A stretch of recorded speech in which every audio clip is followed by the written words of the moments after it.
চিরাই মেয়েরা আসতে গিয়ে ওখানে আমার পাশে ছিল একটা বৃদ্ধ মানুষ। জি তো সে তার জিজ্ঞেস ছিলাম ওই যাবে না, এবার বললো চিটাও। জি। পরে আমারে সে জোর করে আসা মানে বুঝি গিয়া বিক্রি করে না, ওখান থেকে নিয়ে গিয়ে কি বিক্রি করে? চানাচুর বিক্রি করে না, জি। চানাচুর বিক্রি খাওয়াইলো, জোর করে খাওয়াইলো।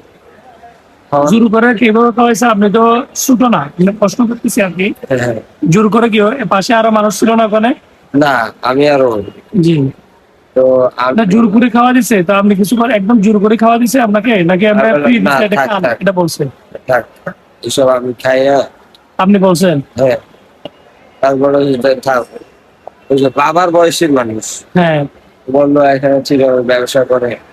হ্যাঁ। আমি বললাম, তারপর আমি বিশেষ করে আপনার এখানে আশেপাশে মানুষ ছিল না, পাশের সিটে মানুষ ছিল না? উনি যে আপনি কি ট্রেন আসছেন নাকি হ্যাঁ, হ্যাঁ, মেইলে? হ্যাঁ। মেইল কি পাশের সিট গুলো খালি ছিল? সিট গুলো খালি না, ছিল? খালি ছিল না, কিন্তু জানতো না, লাইট বন্ধ ছিল তখন। আচ্ছা রাতের বেলা বুঝতে পারছি। হ্যাঁ। তো পরে হইলো কি বললো খাও। তারপর আমি এক পর্যায়ে আমাকে বলতেছি ঘুমাবো। হ্যাঁ, চানাচুর খাওয়ার পরে? হ্যাঁ। আমি ফোন পকেটে রাখছি, পকেটে আমার টাকা ছিল। তো আমি যাচ্ছি মেডিকেলে বলেতে আমার সুস্থ নয়। তো এখান থেকে বাড়িতে যাবো আর কি। জি।